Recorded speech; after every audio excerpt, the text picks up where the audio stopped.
art is not something you just relate to on a commodity basis. It's something which you have to take almost into yourself.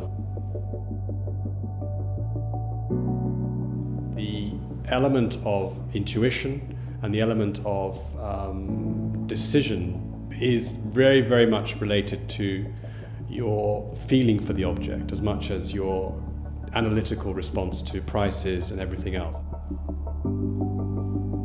I said once that if someone doesn't buy it, it's not art. I think I was referring probably to contemporary art, because contemporary art only exists when it has matriculated through the marketplace. Essentially, it is something which you've made until it has been anointed by the market.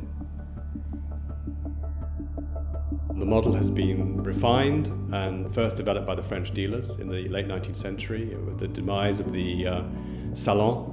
Alfred Barr in New York created this amazing museum, the Museum of Modern Art, and that essentially has defined what art in the mainstream is.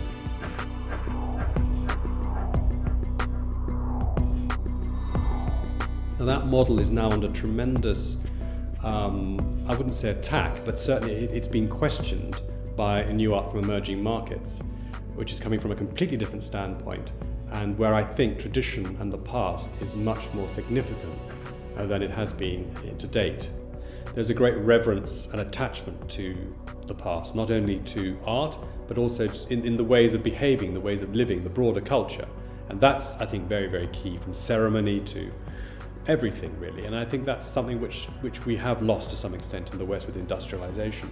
There are areas now which are showing the world a new type of contemporary. A new type of contemporary to a Western ear really means something which has never been done before, which is unique and which is pushing the boundaries forward. It's this notion in the West that we're always going forward. And I think actually that the paradigm has been reversed by emerging markets. They are saying that there is no going forward, there is just being. And there has been being because their civilizations have been around for 2,000, 3,000, sometimes 5,000 years.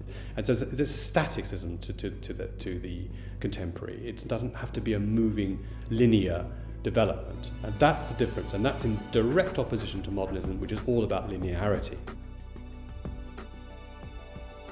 In terms of the reflection of value and price in the new art, it's got a long way to go, because at the moment prices for contemporary Western art are exceedingly high in comparison. And so I think there's a lot of catch-up, and the room for growth is substantial.